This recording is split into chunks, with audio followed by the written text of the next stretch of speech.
ಬೆಂಗಳೂರು ಕೇಂದ್ರ ಅಭ್ಯರ್ಥಿ ಕಾಂಗ್ರೆಸ್ನ ಅಭ್ಯರ್ಥಿ ನಾಮಪತ್ರ ಸಲ್ಲಿಕೆ ಮಾಡಿದ್ದಾರೆ. ಮನ್ಸೂರ್ ಅಲಿ ಖಾನ್ ಇವತ್ತು ನಾಮಪತ್ರವನ್ನ ಸಲ್ಲಿಸಿದ್ದಾರೆ.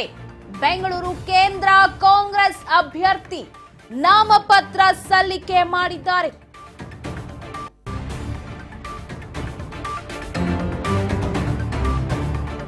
ಬೆಂಗಳೂರಿನ ಸೆಂಟ್ರಲ್ ಅಭ್ಯರ್ಥಿ ಬಿಬಿಎಂಪಿಯ ಕೇಂದ್ರ ಕಚೇರಿಯಲ್ಲಿ ತಮ್ಮ ನಾಮಪತ್ರವನ್ನ ಸಲ್ಲಿಕೆ ಮಾಡಿದ್ದಾರೆ.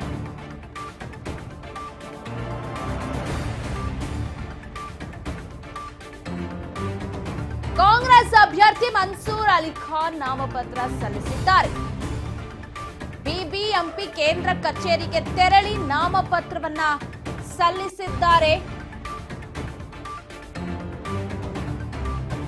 ಮನ್ಸೂರ್ ಅಲಿ ಖಾನ್ ಬೆಂಗಳೂರು ಕೇಂದ್ರದ ಕಾಂಗ್ರೆಸ್ನ ಅಭ್ಯರ್ಥಿ.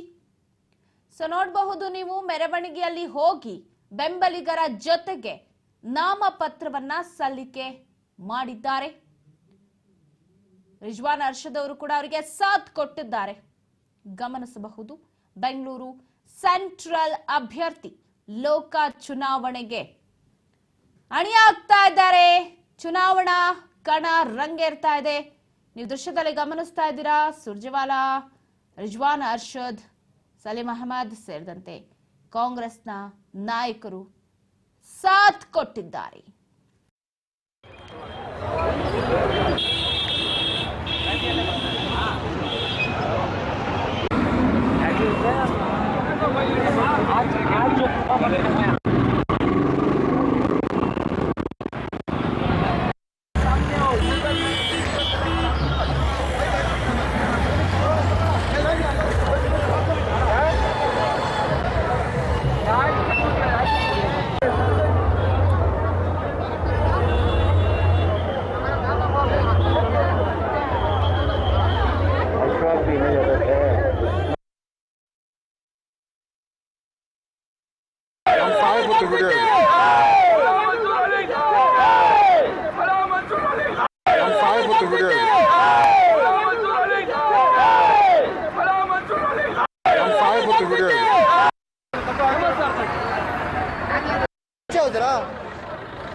ಇವಾಗ ಮತ್ತಷ್ಟು ಅಪ್ಡೇಟ್ಸ್ ಕೊಡ್ತಾರೆ ಪ್ರತಿನಿಧಿ ವೆಂಕಟೇಶ್ ಫೋನ್ ಸಂಪರ್ಕದಲ್ಲಿದ್ದಾರೆ. ವೆಂಕಟೇಶ್, ಘಟಾನುಘಟಿಗಳ ನಾಮಪತ್ರ ಸಲ್ಲಿಕೆ ಆಗ್ತಾ ಇದೆ. ಇಡೀ ರಾಜ್ಯದಲ್ಲಿ ಲೋಕಸಭೆಯ ಚುನಾವಣಾ ಕಣ ರಂಗೇರ್ತಿದೆ ಅಂತ ಹೇಳ್ಬೋದು. ಇವತ್ತು ಬೆಂಗಳೂರು ಸೆಂಟ್ರಲ್ ಅಭ್ಯರ್ಥಿ ನಾಮಪತ್ರವನ್ನ ಸಲ್ಲಿಕೆ ಮಾಡಿದ್ರು ಮನ್ಸೂರ್ ಅಲಿ ಖಾನ್. ಹೇಗಿತ್ತು ಆ ಕ್ಷಣ, ಯಾರೆಲ್ಲ ಸಾಥ್ ಕೊಟ್ರು? ಎಸ್ ಪವಿತ್ರ, ಏನಂತ ಹೇಳಿದ್ರೆ ಈಗಾಗಲೇ ಏನು ಚುನಾವಣಾ ಕಣ ರಂಗೇರ್ತಾ ಇದೆ. ಈ ಹಿನ್ನೆಲೆಯಲ್ಲಿ 2024ರಲ್ಲಿ ಕಾಂಗ್ರೆಸ್ ಅನ್ನ ಮತ್ತೆ ಅಧಿಕಾರಕ್ಕೆ ತರಬೇಕು, ರಾಜ್ಯದಿಂದ ಹೆಚ್ಚು ಸೀಟ್ಗಳು ಕೂಡ ಗೆಲ್ಲಿಸಬೇಕು ಅನ್ನೋದಂತ ಹೇಳಿದ್ರು ಈಗ ಕಾಂಗ್ರೆಸ್ ಪಾಳೆಯದಲ್ಲಿರುವಂತದ್ದು ಒಂದು ಟಾಸ್ಕ್ ಕೂಡ ಹೌದು. ಹಾಗಾಗಿ ಇವತ್ತು ಕೂಡ ಕಾಂಗ್ರೆಸ್ನಿಂದಾಗಿ ಬೆಂಗಳೂರು ಕೇಂದ್ರದ ಕೈ ಅಭ್ಯರ್ಥಿಯಾಗಿ, ಲೋಕಸಭಾ ಕ್ಷೇತ್ರದ ಕೈ ಅಭ್ಯರ್ಥಿಯಾಗಿ ಮನ್ಸೂರ್ ಅಲಿ ಖಾನ್ ಅವರು ನಾಮಪತ್ರವನ್ನು ಸಲ್ಲಿಸಿದ್ರು. ಮೊದಲಿಗೆ ಏನು ಒಂದು ಶಿವಾಜಿನಗರದಲ್ಲಿರುವಂತಹ ಒಂದು ದರ್ಗಾಗೆ ತೆರಳಿ ಅಲ್ಲಿನ ಒಂದು ಆಶೀರ್ವಾದನ ಪಡೆದುಕೊಂಡು ತದನಂತರ ಒಂದು ಸಂಪಂಗಿ ರಾಮನಗರದಲ್ಲಿರುವಂತಹ ಗಣಪತಿ ಟೆಂಪಲ್ಗೆ ತೆರಳಿ ಒಂದು ವಿಶೇಷ ಪೂಜೆಯನ್ನು ಕೂಡ ಮಾಡ್ತಿದ್ರು. ತದನಂತರ ಅಲ್ಲಿಂದ ಬೆಂಬಲಿಗರಿಗೆ ಕೂಡ ಬಂದು ಬಿಬಿಎಂಪಿಯ ಕೇಂದ್ರ ಕಚೇರಿಯಲ್ಲಿ ಒಂದು ನಾಮಪತ್ರವನ್ನು ಸಲ್ಲಿಕೆ ಮಾಡಿದ್ರು. ಅವರಿಗೆ ಏನು ರಿಜ್ವಾನ್ ಅರ್ಷದ್ ಆಗಿರ್ಬೋದು, ಸಲೀಂ ಅಹಮದ್ ಆಗಿನಂತೆ ಸ್ಥಳೀಯ ಕೆಲವೊಂದು ಶಾಸಕರು, ಕೆಲ ಮುಖಂಡರು ಕೂಡ ಸಾಥ್ ಕೊಟ್ಟಿದ್ರು. ಆದ್ರೆ ಪ್ರಮುಖವಾಗಿ ಇಲ್ಲಿ ಗಮನಿಸಬೇಕಾಗಿದೆ ಅಂತ ಹೇಳಿದ್ರೆ ಚಾಮರಾಜಪೇಟೆಯ ಶಾಸಕರಾಗಿದ್ದಂತ ಜಮೀರ್ ಅಹಮದ್ ಖಾನ್ ಆಗಿರ್ಬೋದು, ಕೆಜೆ ಜಾರ್ಜ್ ಆಗಿರ್ಬೋದು, ಗುಂಡೂರಾವ್ ಆಗಿರ್ಬೋದು, ಇವ್ರು ಯಾರು ಕೂಡ ಇವತ್ತು ಬರದೇ ಇರೋದು ಎಲ್ಲೋ ಒಂದು ಕಡೆ ಒಡಕನ್ನ ಕಾಣ್ತಾ ಇದೆಯಾ ಅನ್ನೋಂಥದ್ದು ಕೂಡ ಹೆಚ್ಚು ಕಾಣ್ತಾ ಇತ್ತು. ಆದ್ರೆ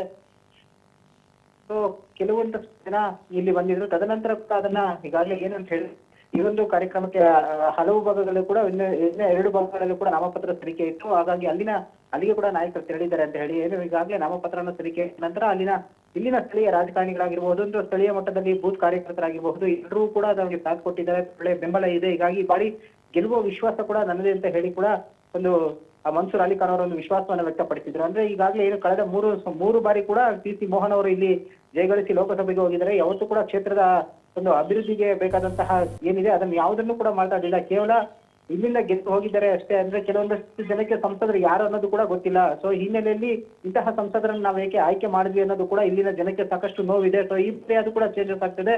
ಮನ್ಸೂರ್ ಅಲಿ ಖಾನ್ ಅವರಿಗೆ ಮತವನ್ನ ಕೊಡಬೇಕು, ಈ ಸಾರಿ ಪಾರ್ಲಿಮೆಂಟ್ಗೆ ಕಳಿಸಬೇಕು ಅನ್ನೋದು ಕೂಡ ಇಲ್ಲಿನ ಜನರ ಒಂದು ಸಹಮತ ಆಗಿದೆ. ಆ ಹಿನ್ನೆಲೆಯಲ್ಲಿ ಕೂಡ ನಾನು ಈ ಬಾರಿ ಏನು ಸ್ಪರ್ಧೆಯನ್ನ ಮಾಡಿದ್ದೇನೆ, ನನಗೆ ಬೆಂಬಲ ಇದೆ, ಜನರು ಈ ಸಾರಿ ಗೆಲ್ಲಿಸ್ತಾರೆ ಅನ್ನುವಂತ ವಿಶ್ವಾಸ ಕೂಡ ನನಗೆ ಇದೆ ಅಂತ ಹೇಳಿದ್ರು. ಅಲ್ಲದೆ ಕ್ಷೇತ್ರದಲ್ಲಿ ಸಾಕಷ್ಟು ಶಿಕ್ಷಣಕ್ಕೆ ಆದ್ಯತೆಯನ್ನು ಕೊಡ್ತಾ ಇರುವಂತದ್ದು, ಸೊ ಸಾಕಷ್ಟು ಸಾವಿರಾರು ಜನ ಮಕ್ಕಳಿಗೆ ವಿದ್ಯಾಭ್ಯಾಸವನ್ನು ಕೂಡ ಕೊಡ್ತಾ ಇದೀವಿ. ಹಾಗಾಗಿ ವಿದ್ಯಾಭ್ಯಾಸ ಪ್ರಮುಖವಾಗಿ ಪ್ರತಿಯೊಬ್ಬರಿಗೂ ಕೂಡ ಬೇಕಾಗುತ್ತೆ. ಆ ಹಿನ್ನೆಲೆಯಲ್ಲಿ ಮುಂಬರುವಂತಹ ಈಗ ಎಲೆಕ್ಷನ್ ನಲ್ಲಿ ಗೆದ್ದ ನಂತರ ಕೂಡ ಇಲ್ಲಿನ ಮಕ್ಕಳು ಏನಿದ್ದಾರೆ ಅವರಿಗೂ ಕೂಡ ವಿದ್ಯಾಭ್ಯಾಸವನ್ನು ಕೊಡುವಂತ ಕೆಲಸವನ್ನ ಮಾಡ್ತೇನೆ. ಬ್ರ್ಯಾಂಡ್ ಬೆಂಗಳೂರಿಗೆ ಅನುಕೂಲವಾಗುವಂತ ರೀತಿಯಲ್ಲಿ ಏನು ಕೆಲಸಗಳಾಗ್ತಾ ಇದೆ ಅದಕ್ಕೆ ಕೂಡ ಸಾಥ್ ಕೊಡುವಂತದ್ದು. ಸೊ ಪಾರ್ಲಿಮೆಂಟ್ ನಲ್ಲಿ ನನ್ನ ಕ್ಷೇತ್ರಕ್ಕೆ ಮತ್ತು ರಾಜ್ಯಕ್ಕೆ ಬೇಕಾದಂತ ಅನುದಾನ ತರುವಲ್ಲಿ ಕೂಡ ನಾನು ಸಾಕಷ್ಟು ಒಂದು ಶ್ರಮವನ್ನು ವಹಿಸ್ತೇನೆ, ತರ್ತೇನೆ. ಮತ್ತು ರಾಜ್ಯ ಸರ್ಕಾರ ಕೈಗೊಂಡಿರುವಂತಹ ಗ್ಯಾರಂಟಿಗಳ ಯೋಜನೆ ಏನಿದೆ ಅದು ನನಗೆ ಸಾಕಷ್ಟು ಪ್ಲಸ್ ಪಾಯಿಂಟ್ ಆಗಿರುವಂತದ್ದು. ಈಗಾಗಲೇ ರಾಜ್ಯ ಸರ್ಕಾರದ ಕೆಲಸಗಳ ಬಗ್ಗೆ ಸಾಕಷ್ಟು ಜನ ಕೂಡ ಒಳ್ಳೆಯ ಅಭಿಪ್ರಾಯಗಳನ್ನು ಕೂಡ ವ್ಯಕ್ತಪಡಿಸ್ತಾ ಇದ್ದಾರೆ. ಈ ಹಿನ್ನೆಲೆಯಲ್ಲಿ ಈ ಬಾರಿ ಬೆಂಗಳೂರು ಕೇಂದ್ರ ಲೋಕಸಭಾ ಕ್ಷೇತ್ರದಿಂದಾಗಿ ಮನ್ಸೂರ್ ಅಲಿ ಖಾನ್ ಅವರಂತ ನನಗೆ 100% ಗೆಲುವು ಕಟ್ಟಿಟ್ಟ ಬುತ್ತಿ ಅಂತ ಹೇಳಿ ಕೂಡ ಒಂದು ವಿಶ್ವಾಸವನ್ನು ವ್ಯಕ್ತಪಡಿಸಿರುವಂತದ್ದು ಪವಿತ್ರ. ಎಸ್ ವೆಂಕಟೇಶ್, ವಿಶೇಷವಾಗಿ ದೇವಸ್ಥಾನಕ್ಕೆ ತೆರಳಿ ಮನ್ಸೂರ್ ಅಲಿ ಖಾನ್ ಅವರು ಇವತ್ತು ಪೂಜೆಯನ್ನ ಕೂಡ ಸಲ್ಲಿಸಿದ್ದಾರೆ ಸಂಪಂಗಿ ರಾಮನಗರದ ಪ್ರಸನ್ನ ಗಣಪತಿ ದೇವಸ್ಥಾನಕ್ಕೆ ಅನ್ನುವಂತಹ ಮಾಹಿತಿ ಇದೆ. ಅಂದ್ರೆ ನಾವು ನೋಡ್ತೀವಿ ಈಗ ಚುನಾವಣೆ ಅಂತ ಬಂದಾಗ ಎಲ್ಲ ಅಭ್ಯರ್ಥಿಗಳು ಟೆಂಪಲ್ ರನ್ ಮಾಡೋದು ಸಾಮಾನ್ಯ. ಬಟ್ ಇಲ್ಲಿ ಮನ್ಸೂರ್ ಅಲಿ ಖಾನ್ ಅವರು ಎಲ್ಲೋ ಅವರ ಒಂದು ಸಮುದಾಯದವ್ರಿಗಿರ್ಬೋದು ಏನೋ ದರ್ಗಾಕ್ಕೆ ಹೋಗ್ತಾರೆ, ಪೂಜೆ ಸಲ್ಲಿಸ್ತಾರೆ ಅಂತ. ಬಟ್ ಇಲ್ಲಿ ಡಿಫರೆಂಟ್ ಆಗಿ ಸಂಪಂಗಿ ರಾಮ ದೇವಸ್ಥಾನಕ್ಕೆ ಹೋಗಿ ಅಂದ್ರೆ ಗಣಪತಿ ದೇವಸ್ಥಾನಕ್ಕೆ ಹೋಗಿ ಅವರು ಪೂಜೆಯನ್ನ ಸಲ್ಲಿಸಿದ್ರು. ಇದು ವಿಶೇಷವಾಗಿತ್ತು ಅಂತ. ಎಸ್ ಪವಿತ್ರ, ಯಾಕಂತ ಹೇಳಿದ್ರೆ ಈಗಾಗಲೇ ಒಂದು ಜಾತ್ಯತೀತ ಕಾಂಗ್ರೆಸ್ ಅಂತ ಹೇಳ್ತಾ ಇರುವಂತದ ಹಿನ್ನೆಲೆಯಲ್ಲಿ ಯಾವುದೇ ರೀತಿಯಾದಂತಹ ಒಂದು ಕೋಮಿಗೆ ಅಥವಾ ಒಂದು ಧರ್ಮಕ್ಕೆ ಸೀಮಿತವಾಗಿರದೆ ಎಲ್ಲರನ್ನೂ ಕೂಡ ಸಮಾನವಾಗಿ ತೆಗೆದುಕೊಂಡು ಹೋಗ್ಬೇಕು. ಮತ್ತೆ ಯಾವುದೇ ಒಂದು ಅಭ್ಯರ್ಥಿ ಆಗಿರ್ಬೋದು ಕೇವಲ ಹಿಂದೂ ಅಥವಾ ಮುಸ್ಲಿಂ ಧರ್ಮಕ್ಕೆ ಸೇರಿದ್ದಾರೆ ಅಂತವ್ರನ್ನ ಪ್ರತ್ಯೇಕ ಮಾಡುವಂತ ಅವಶ್ಯಕತೆ ನಮ್ಮ ಪಕ್ಷದಲ್ಲಿ ಇಲ್ಲ. ಎಲ್ಲರೂ ಕೂಡ ನಾವು ಒಂದೇ ಎನ್ನುವಂತ ಒಂದು ಸಂದೇಶವನ್ನು ಕೂಡ ಸಾರ್ತಾ ಇರುವಂತದ್ದು. ಈ ಹಿನ್ನೆಲೆಯಲ್ಲಿ ಅವರು ಇವತ್ತು ಗಣಪತಿ ದೇವಾಲಯಕ್ಕೆ ತೆರಳಿ ಒಂದು ಪೂಜೆಯನ್ನು ಸಲ್ಲಿಸಿದ್ರು. ರಿಜ್ವಾನ್ ಅರ್ಷಾದ್ ಅವರು ಸೇರಿದಂತೆ ಸಾಕಷ್ಟು ಜನ ಅಪಾರವಾದಂತಹ ಬೆಂಬಲಿಗರು ಕೂಡ ಇವರಿಗೆ ಸಾಥನ್ನ ಕೊಟ್ಟಿದ್ರು. ಅಂತ ಹೇಳಿದ್ರೆ ಇಲ್ಲಿ ಯಾವುದೇ ರೀತಿಯಾದಂತಹ ಒಂದು ಧರ್ಮಕ್ಕೆ ಸೀಮಿತವಾದ ನಾಯಕ ನಾನಲ್ಲ. ಜೊತೆಗೆ ಇಲ್ಲಿರುವಂತಹ ಕ್ಷೇತ್ರದಲ್ಲಿರುವಂತಹ ಪ್ರತಿಯೊಂದು ಸಮುದಾಯಕ್ಕೂ ಕೂಡ ನಾನು ನಾಯಕನಾಗಿ ಅಂತ ಹೇಳಿದ್ರೆ ಅವರ ಪರವಾಗಿ ಕೂಡ ನಾನು ಇವಾಗ ಎಲೆಕ್ಷನ್ ಅಲ್ಲಿ ನಿಲ್ತಾ ಇದ್ದೇನೆ. ಾಗಿರ್ಬೋದು ಸಮುದಾಯದವರನ್ನು ಕೂಡ ಒಟ್ಟಿಗೆ ತೆಗೆದುಕೊಳ್ಳುವಂತ ಕೆಲಸವನ್ನ ಕಾಂಗ್ರೆಸ್ ಪಕ್ಷ ಮಾಡ್ತಾ ಇದೆ. ಆ ನಿಟ್ಟಿನಲ್ಲಿ ನಾನು ಕೂಡ ಅವರಿಗೆ ಬೇಕಾದಂತಹ ಸಹಕಾರ ಕೊಡುವಂತದ್ದು, ಅಭಿವೃದ್ಧಿ ಕೆಲಸಗಳನ್ನು ಮಾಡುವಂತ ನಿಟ್ಟಿನಲ್ಲಿ ನಾನು ಸಾಕ್ತೇನೆ ಅಂತ ಹೇಳಿರುವಂತದ್ದು ಪವಿತ್ರ. ಓಕೆ, ಥ್ಯಾಂಕ್ ಯು ವೆಂಕಟೇಶ್ ಮಾಹಿತಿಗಾಗಿ. ಒಟ್ಟಾರೆ ಸಂಪಂಗಿ ರಾಮನಗರದಲ್ಲಿ ಇವತ್ತು ದೇವಸ್ಥಾನಕ್ಕೆ ತೆರಳಿ ತದನಂತರ ನಾಮಪತ್ರ ಸಲ್ಲಿಕೆ ಮಾಡಿದ್ರು ಮನ್ಸೂರ್ ಅಲಿ ಖಾನ್. ಬೆಂಗಳೂರಿನ ಕಾಂಗ್ರೆಸ್ ಅಭ್ಯರ್ಥಿ ಮನ್ಸೂರ್ ಅಲಿ ಖಾನ್ ವಿಶ್ವಾಸವನ್ನ ವ್ಯಕ್ತಪಡಿಸಿದ್ದಾರೆ. ಯಾವುದೇ ಅಭಿವೃದ್ಧಿ ಕೂಡ ಈ ಸೆಂಟ್ರಲ್ ನಲ್ಲಿ ಅಂದ್ರೆ ಬೆಂಗಳೂರಿನ ಸೆಂಟ್ರಲ್ ನಲ್ಲಿ ಆಗಿಲ್ಲ. ರಾಜ್ಯ ಸರ್ಕಾರದ ಗ್ಯಾರಂಟಿಗಳು ನಮಗೆ ಅನುಕೂಲ ಆಗುತ್ತವೆ. ಈ ಬಾರಿ ಗೆಲುವು ಸಾಧಿಸ್ತೀನಿ, ಶಿಕ್ಷಣ ಕ್ಷೇತ್ರಕ್ಕೆ ನಾನು ಹೆಚ್ಚಿನ ಒತ್ತು ಕೊಡ್ತೀನಿ ಅಂತ ಹೇಳಿದ್ದಾರೆ ಮನ್ಸೂರ್ ಅಲಿ ಖಾನ್. ಬೆಂಗಳೂರಿನಲ್ಲಿ ಮಾತನಾಡ್ತಾ ನಾಮಪತ್ರ ಸಲ್ಲಿಸಿದ ನಂತರ ಮಾತನಾಡುವಾಗ ತಮ್ಮ ವಿಶ್ವಾಸವನ್ನ ವ್ಯಕ್ತಪಡಿಸಿದ್ರು. ಅಭಿವೃದ್ಧಿ ಮಾಡ್ತೀನಿ, ಒಂದು ಮಾದರಿ ಕ್ಷೇತ್ರವಾಗಿ ಮಾಡ್ತೀನಿ ಅಂತಾನೆ ಹೇಳಿದ್ರು ಅಂತ ಹೇಳ್ಬೋದು. ಬೆಂಗಳೂರು